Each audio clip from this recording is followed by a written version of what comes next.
ఆహా, welcome back to Subhashini kitchen garden. ఈ మొక్కలు మొక్కజొన్న మొక్కలండి. చూడండి, చిన్న క్యాన్లలో వేసాను నేను. 2 క్యాన్లలో ఫస్ట్ ఒక దాంట్లోనే వేసాను, తర్వాత దాంట్లో తీసి దీంట్లో వేసాను.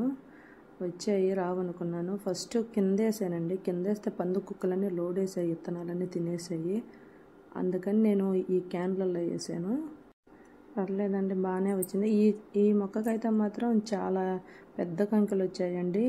కోతలు తినేస్తున్నాయి నిన్న, అందుకని నేను ఈరోజు కోసేసాను మొత్తం. చూడండి ఎంత పెద్ద కంకె. అలాంటిది ఇంకో కంకిని కోతి తినేసింది నిన్న.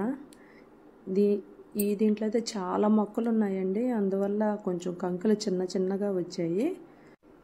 చూడండి, అయినా కూడా చాలా కంకులు కాసిందండి. చిన్న క్యాన్ అండి, అయినా కూడా బాగా వచ్చాయి. నేను ఎలాంటి రసాయన ఎరువులు వాడకుండా సహజ సిద్ధంగానే వీటిని పండిస్తానండి. చూడండి ఎలా వచ్చున్నాయో, చాలా కంకులు వచ్చాయండి చిన్న క్యాన్లోనే. అయినా కానివ్వండి, మనం పండించుకున్న వాటిని మనం కోసుకొని మనం తింటా ఉంటే ఆ సంతోషమే వేరండి. నేనేసాను ఈ మొక్కని, నేను పెంచాను, ఇది నేనేస్తే కాసింది అని చెప్పుకుంటుంటే కూడా ఎంత హ్యాపీగా ఉంటుందండి. ఎప్పుడు బయట కొనుక్కొని తినకుండా ఇలా ఒక గార్డెన్ అనేది పెంచుకుంటే మనం కూడా ఇంట్లో పండించుకునే తినొచ్చండి. అందులో మనకి ఖర్చు అనేది కూడా చాలా వరకు తగ్గుతుంది. బయటికి కొని తీసుకోవాలంటే వాటిల్లో రసాయన ఎరువులు వాడు కూడా పండించుంటారు. అవి తినాలన్నా కూడా హెల్త్కి చాలా ప్రాబ్లం అండి. ఇలా మనం ఇంట్లో పండించుకున్నవి తింటుంటే మనకి ఆరోగ్యం బాగుంటుంది. మనం పండించుకొని తింటున్నందుకు మనకి హ్యాపీగా కూడా ఉంటుందండి. నాకైతే చాలా సంతోషంగా ఉందండి ఇలా పండించి తింటున్నందుకు. నా కిచెన్ గార్డెన్లో అయితే నాకు సరిపోయే మొక్కల వరకు నాకు ఏదైతే అవసరం అనుకుంటానో అవి వేసి పెంచుకుంటానండి. నేను చాలా వరకు మాత్రం కూరగాయలు నాకు గార్డెన్లో పండేయే సరిపోతాయండి. అవసరం అనుకునే మాత్రం కొనుక్కుంటాను.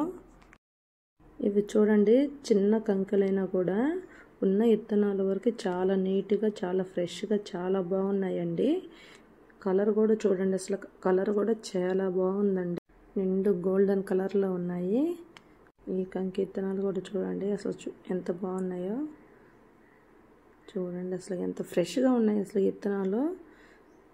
చాలా బాగున్నాయండి అసలు. కంకి కలర్ కూడా చాలా బాగుంది, ఫ్రెష్గా ఉన్నాయండి విత్తనాలు. ఇలా పండించుకొని తినటం వల్ల మనకి కూరగాయల ఖర్చు కూడా చాలా వరకు తగ్గుతుందండి. అందులో ఆరోగ్యం కూడా బాగుంటుంది. మనం సహజ సిద్ధంగా పండించుకునే కూరగాయలని తింటాం కాబట్టి. వీటి విత్తనాలు అయితే చాలా ఫ్రెష్గా ఉన్నాయి ఫ్రెండ్స్. ఓకే ఫ్రెండ్స్, నచ్చితే లైక్ కొట్టి షేర్ చేయండి, కామెంట్ చేయండి. కొత్త వాళ్ళైతే సబ్స్క్రైబ్ చేసుకోండి ఫ్రెండ్స్, సపోర్ట్ చేయండి. Okay friends, bye.